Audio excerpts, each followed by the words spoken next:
మిత్రులారా నమస్తే. సాహితీ సంపెంగలకు స్వాగతం.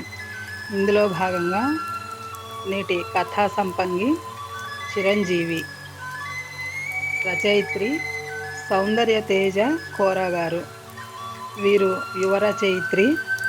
వీరి స్వస్థలం భద్రాచలం. బెంగళూరులో MBA చదివి ప్రస్తుతం అక్కడే ఉద్యోగం చేస్తున్నారు. వీరు ఇటీవలే రచనలు చేయడం ప్రారంభించారు. వీరి కథలకు బహుమతులు లభిస్తూ ఉంటాయి. నమస్తే తెలంగాణ ముల్కనూరు సాహితీ పీఠం సంయుక్త ఆధ్వర్యంలో నిర్వహించినటువంటి కథల పోటీలో వీరు 3,000 రూపాయల నగదు బహుమతిని గెలుచుకున్న కథ అండి ఇది. ఇంకా కథలోకి వెళ్ళిపోదాం. చదివి వినిపిస్తున్నవారు శ్రీమతి సోంపాక సీత.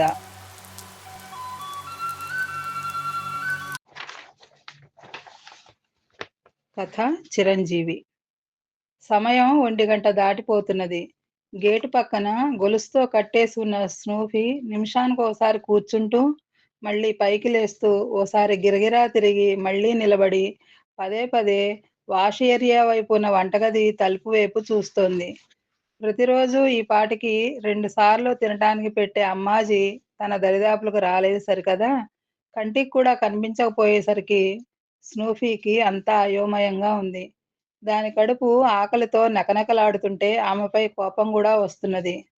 బయట స్నూఫీ సంగతి అలా ఉంటే, ఇంటి లోపల మనుషుల పరిస్థితి కూడా ఇంచుమించు అలాగే ఉంది. బలరామ్మూర్తి గారికి టిఫిన్ తినని కారణంగా కళ్ళు బైర్లు కమ్ముతున్నట్లు అనిపిస్తున్నది. అసలే షుగర్ ఉండటం వల్ల ఆయన్ని ఆకలి ఎక్కువగా బాధిస్తుంటే, కాఫీ అయినా తాగుదాం అనిపించి కోడలు పద్మని అడిగితే ఆమె కాఫీ ఇచ్చింది. ఆ కాఫీ కప్పు నోటి దగ్గర పెట్టుకోగానే రుచి సహించక సైలెంట్‌గా కప్పు పక్కన పెట్టేస్తుంటే చూసిన పద్మ మామగారితో అన్నది. "ఏం మావయ్య, ఇది కూడా నచ్చలేదా ఏంది? ఎవరికి నచ్చినా నచ్చకున్నా నాకట్లే చేతనైతది. తాగితే తాగండ్రి, లేకుంటే మానండ్రి. అసలకి ఈ అమ్మాజీకి ఏం రోగం పుట్టిందో ఏమో, చెప్పా పెట్టకుండా మానేసే. ఇప్పటికి ఎన్ని సార్లు చెప్పినా చిన్న ఫోన్ కొనిపెడతనే, ఇట్లాంటి అవసరం వస్తే ఫోన్ చేయనీకి పనికొస్తదని. నాకెందుకమ్మా ఫోను, దానిలో ఎట్ట మాట్లాడాలనో నాకు తెలియనే తెలియదాయె.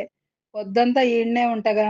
రాత్రయినంకేగా తెలిసినోళ్ళ ఇంటి పక్క గదిలా పండుకునేంతెందుకు పొయ్యేది" అని మరీ అక్కరబడితే ఆళ్ళకి సెయ్యండమ్మా అంటా వాళ్ళ నెంబరు పేపర్ మీద రాపించుకుని తెచ్చే. కానీ ఏం లాభం? ఉదయం 8 గంటలకెళ్ళి వాళ్ళకి కాల్ చేస్తున్నా గానీ, వాళ్ళు కాల్ రిసీవ్ చేసుకోవటమే లేదాయె. మరీ ఆలస్యం అయితుందని పొద్దున్న నేను ఉప్మా చేస్తే ఏం రోగమో ఏందో, ఇంట్లో ఒక్కరంటే ఒక్కరు గూడా తిని సావలే. జర ఆలస్యంగా అయినా అమ్మాజీ వస్తదిలే అని వంట జోలికే పోలే అంది పద్మ. నిజానికి ఆమె చేసిన ఉప్మా ఆమే తినలేక చెత్తబుట్టలో వేసేసింది.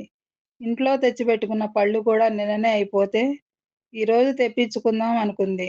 ఇప్పుడేమో కడుపులో ఖాళీ ఖాళీగా పేగులు లాగేస్తున్నట్లు అనిపిస్తుంటే, దాన్నే ఆకలంటారని తెలిసొచ్చి, ఆ దుస్థితికి కారణమైన అమ్మాజీ మీద కోపంతో రగిలిపోతూ, ఆ కోపంలో మామగారిపై విరుచుకుపడింది పద్మ.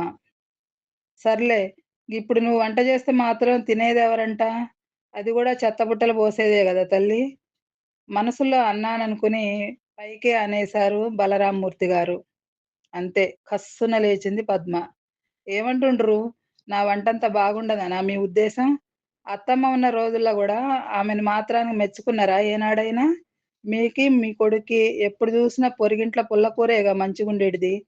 అందుకేగా మీ కొడుకు ఈ అమ్మాజీని వెతికెతికి తీసుకొచ్చి బెట్టిండు అంటూ రుసరుసలాడింది పద్మ. నిజం అది కాదు. అత్తగారు ఉన్నప్పుడు నువ్వు చెయ్యి అంటే నువ్వు చెయ్యి అంటూ వంతులు వేసుకుని అలకపాన్పులెక్కుతూ, అత్తగారు టీవీ సీరియల్స్ చూస్తూ, కోడలు కొత్తగా వచ్చిన సెల్ ఫోన్‌లో ఫ్రెండ్స్‌తో మాట్లాడుతూ, షాపింగ్‌లకు తిరుగుతూ ఉంటే, కడుపు మార్చుకోలేక, బయట తినలేక, తన బడ్జెట్‌లోనే తక్కువ జీతానికి వస్తుందిలే అని వంట మనిషి అమ్మాజీని పెట్టాడు తన కొడుకు భాస్కరం. ఆ విషయం గాని గుర్తు చేస్తే కోడలు ఉగ్రరూపం ధరిస్తుందని తెలిసిన బలరామ్మూర్తి గారు నచ్చజెప్తున్నట్టుగా మెల్లగా, "అది కాదు పద్దమ్మా, నీకు అలవాటు లేదుగా" అని నసుగుతూ, ఆకలికి తట్టుకోలేక మాటిమాటికి నీరసంగా కడుపు తడుముకుంటూ, "ఛ! పొద్దుట ఆ ఉప్మా ఎట్లోగట్ట తినేసుంటే మంచిగుండేది. జర లేటయినా ఎట్లైనా అమ్మాజీ వస్తాదిలే. అప్పుడా వంట కాంగానే త్వరగా తినచ్చులే అనుకుని తినకుండా వదిలేసిన. ఇప్పుడేమో ప్రాణం బోతున్నట్టు అనిపిస్తుండే అనుకున్నారు బలరామ్మూర్తి గారు. స్కూలుకి వెళ్ళటానికి లంచ్ బాక్సులు రెడీ కాలేదన్న వంకతో ఇంటి దగ్గరే ఉండిపోయిన 12 ఏళ్ల మనవరాలు వసుధ, 10 ఏళ్ల మనవడు వంశీ చాక్లెట్లు అవి ఇవి తింటూ ట్యాబ్‌లో గేమ్స్ ఆడుకుంటుంటే మనవడిని పిలిచి, "అమ్మాజీ ఎందుకు రాలేదో తెలుసుకుని ఆడనే ఉంటే వెంటబెట్టుకుని తీసుకురా" అని చెప్పి వంశీని గంట క్రితం బతిమాలి, అమ్మాజీ రాత్రిపూట ఉండే చోటుకి పంపించారు. వాడు వస్తున్నాడేమో, వాడి వెంట అమ్మాజీ వస్తుందేమోనని గేటు వైపే చూస్తుంటే, వంశీ ఒక్కడే వస్తుండటం చూసి నిరాశపడ్డారు. విషయం ఏంటని అడిగితే చెప్పాడు. తెల్లవారుజామున అమ్మాజీ చనిపోతే హాస్పిటల్ వాళ్ళొచ్చి తీసుకెళ్ళిండ్రట అని చావు కబురు చల్లగా చెప్పేసరికి, బలరామ్మూర్తి గారు కోడలు పద్మ వైపు చూశారు. నీవే దిక్కు అన్నట్లుగా. ఆ చూపు అర్థమైనా గాని పద్మ పట్టించుకోనట్లుగా, చచ్చిందాన్ని హాస్పిటల్‌కి తీసుకుపోయి ఏం జేస్తారంట? ఒక్క మాట ముందే ఒంట్లో బాగాలేదనో, ఇంకోటనో జెప్పుంటే, ఈసరికి ఇంకో మనిషిని పెట్టుకుందుం గదా! ఇట్లా చెప్పబెట్టకుండా పోతే ఎట్లా?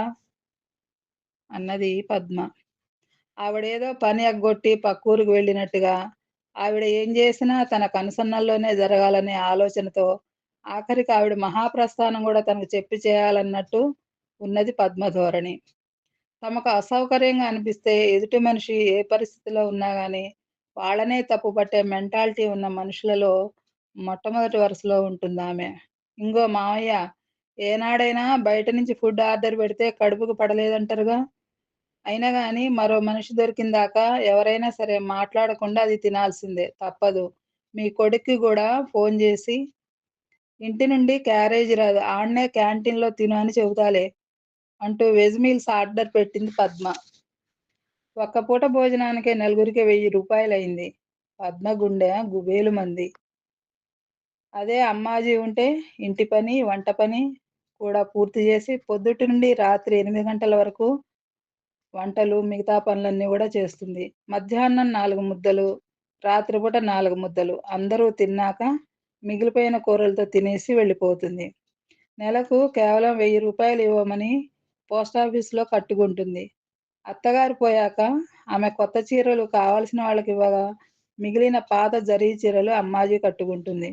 అంత తక్కువ జీతానికి మనిషి దొరకటం అంటే కష్టమే. ఒక్క పాచి పని చేయడానికే ఈ రోజుల్లో 3000 అడుగుతున్నారు. ఇప్పుడు పద్మకేం జేయాలో తోచటం లేదు. ఈ రోజులాగా ప్రతిరోజు ఫుడ్ ఆర్డర్‌లు పెడితే భర్త సంపాదనలో సగం తిండికే సరిపోతుంది. ఇక పిల్లల చదువులు, షాపింగులు, సరదాల సంగతేంటి? తనది అగమ్యగోచరంలో పడేసి అకస్మాత్తుగా వంటింటిని వదిలేసిపోయిన అమ్మాజీ మీద మళ్ళీ కోపం ముంచుకొచ్చింది. కానీ ఎవరి మీద చూపించాలో తెలియక డైనింగ్ టేబుల్ పక్కనున్న కుర్చీని కాలితో గట్టిగా తన్నింది. బొటనవేలు బొప్పి కట్టడం మినహా ఏం జరగలేదు.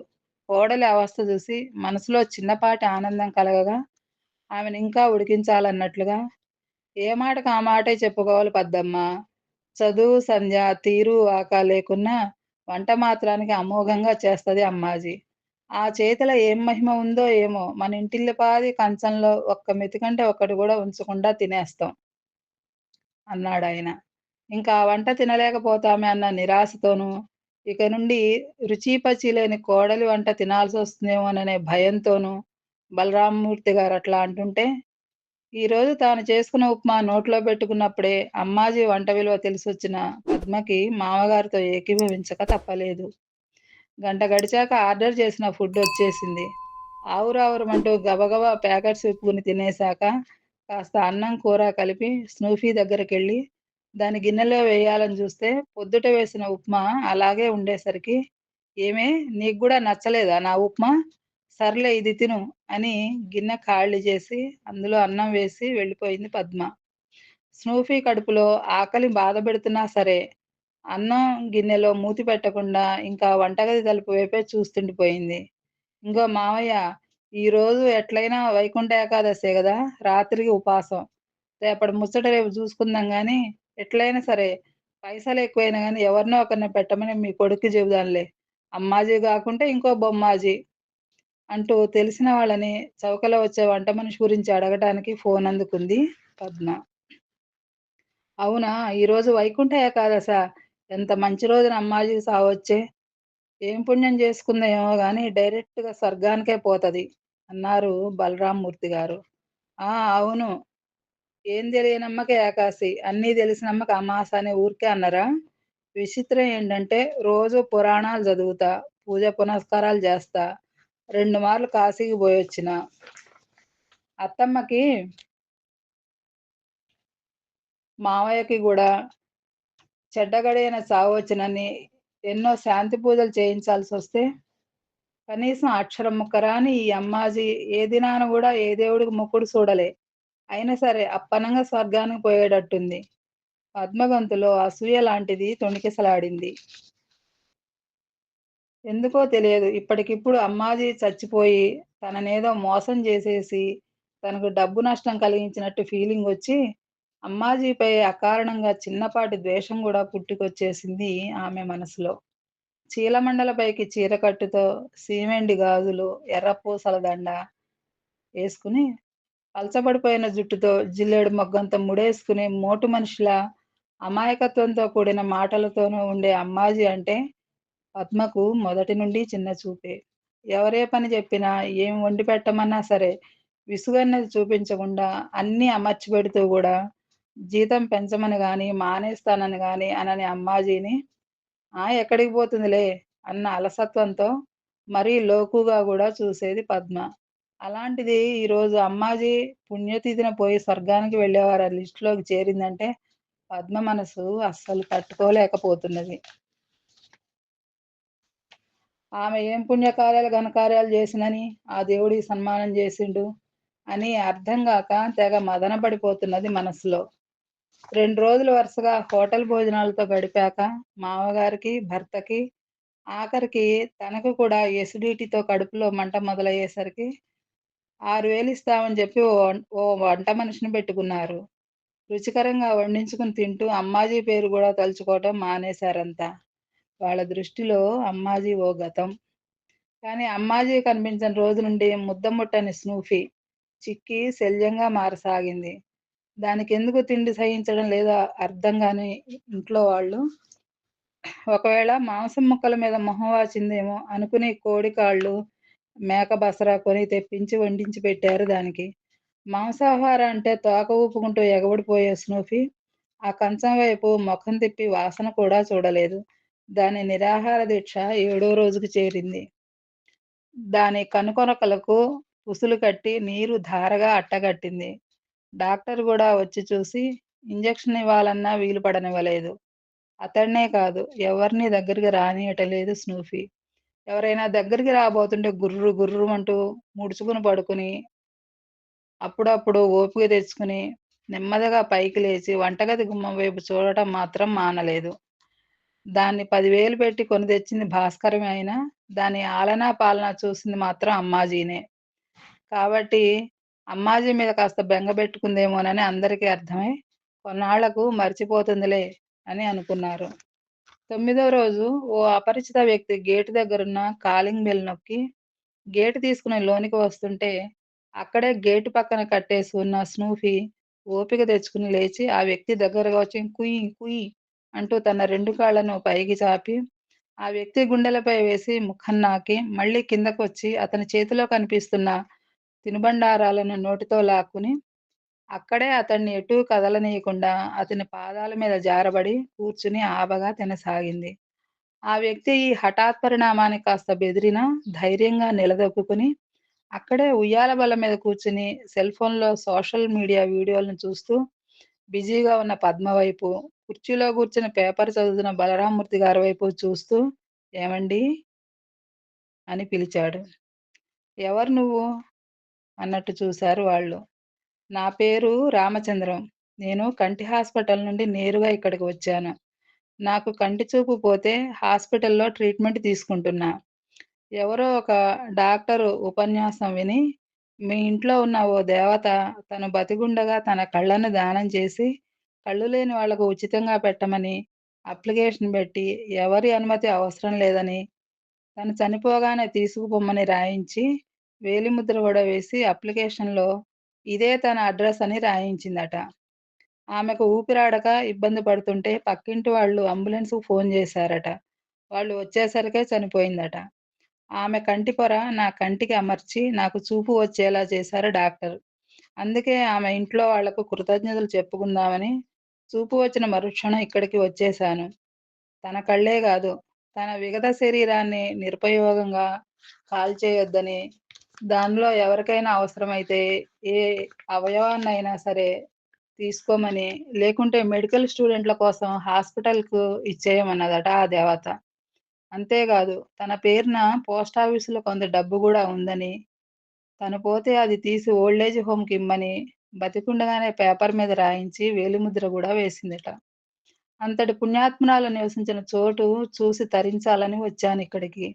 ఆమెతో నివసించిన ఈ ఇంటివారు కూడా ఎంతో గొప్పవారు అనిపిస్తున్నది నాకు అన్నాడాయన. ఇన్నాళ్ళు మీ ఇంట్లో వెలిగిన వెలుగు నా కంటి వెలుగై నాకు జీవితాన్నిచ్చి బతకాలనే ఆశ పుట్టించింది. ఆమె కంటితో నేను లోకాన్ని చూసేలా చేసింది. మీరే కాదు, మీలాగే మీ కుక్క కూడా మనసున్న దానిలాగా ఉంది. ఇది నా మీదకెక్కేసరికి భయపడ్డాను. విచిత్రంగా నా ముఖాన్ని ముద్దాడి, నేను మీకివ్వాలని తెచ్చిన స్వీట్స్ తీసుకుని తినటమేంటో అర్థం గాలేదు నాకు. సాధారణంగా ఈ జర్మన్ షెఫర్డ్ జాతి కుక్కలు కొత్తవారిని కరవకుండా వదలవు. ఇప్పుడు కూడా ఇది నా పాదాల మీద కూర్చుని నా కాలు కదపనీయటం లేదెందుకో అన్నాడు వచ్చినతను. అతను చెప్పింది విన్నాక అర్థమైంది పద్మకు. అమాయకంగా కనిపించే అమ్మాజీ ఎంత గొప్ప పని చేసిందో. తన శరీరంలో తొడ భాగాన్ని తృణప్రాయంగా కోసి దానంగా ఇచ్చేసిన శిబిచక్రవర్తి కంటే కూడా తన యావత్ శరీరాన్ని దానం చేసిన అమ్మాజీ గొప్పగా కనిపించింది. తను అమ్మాజీ రూపమే చూసింది గాని ఆమెలో మంచితనాన్ని చూడలేకపోయింది. స్నూఫీ మాత్రం అమ్మాజీ రోజు దానికి అన్నం పెట్టేటప్పుడు ఆమె కళ్ళల్లో ఆప్యాయత చూసి ఆమెపై ప్రేమ పెంచుకుందనుకుంటూ ఆ కంటి ఆనవాళ్లు మళ్ళీ చూసేసరికి దాని బెంగబోయింది. తినాలని ఆశ పుట్టింది తిండి మీద. ఛ! ఏమిటి తన బుద్ధి? 2 ఏళ్ల పరిచయానికే తనకు అన్నం పెట్టే అమ్మాజీని అభిమానించి, తను చనిపోతే తిండి మానేసి బెంగపడిన కుక్కకున్నపాటి విశ్వాసం, 10 ఏళ్లుగా అమ్మలా ఆప్యాయంగా వండి వడ్డిస్తున్న అమ్మాజీని మనిషి పుట్టుక పుట్టినా తనెందుకు అభిమానించలేకపోయిందో తలుచుకుంటుంటే సిగ్గుగా అనిపించి తల వంచుకున్న పద్మకు తనకెప్పుడూ నేలకు అట్టడుగున కనిపించే అమ్మాజీ ఒక్కసారిగా ఇంతింతై వటుడింతై అన్నట్లు వామనావతారంలోని విష్ణుమూర్తిలా పెరిగిపోతుంటే తల ఎత్తి చూడగా ఆకాశమంతా అనంతంగా అమ్మాజీయే కనిపించేసరికి తల తిప్పి మామగారి వైపు చూసింది. అప్పటికే వచ్చిన మనిషి వైపు, స్నూపీ వైపు మార్చి మార్చి చూస్తున్న బలరామ్మూర్తి గారు తనను స్నూఫీతో పోల్చుకోగా ఆయన మనసు భారమయింది. 10 ఏళ్లుగా ఇంటి మనిషిలా మనిషి మనిషికి నచ్చినట్లు వండి వడ్డించిన అమ్మాజీ చనిపోతే, కనీసం ఒక్క పూట పస్తుండి సంతాపం చూపించకపోగా, తిండి కోసం వెంపర్లాడానన్న అపరాధ భావం మనసంతా నిండిపోగా, వచ్చిన మనిషిని లోనికి తీసుకెళ్ళి మర్యాద చేసి, ఆ వ్యక్తి కళ్ళల్లో అమ్మాజీని చూస్తూ అప్పుడప్పుడు వస్తుండమని చెప్పి పంపించారు బలరామ్మూర్తి గారు. పూజలు, పునస్కారాలు, పురాణాలు, పుణ్యక్షేత్రాలు కాదు. మనిషిని దేవుడి సరసన నిలబెట్టేవి.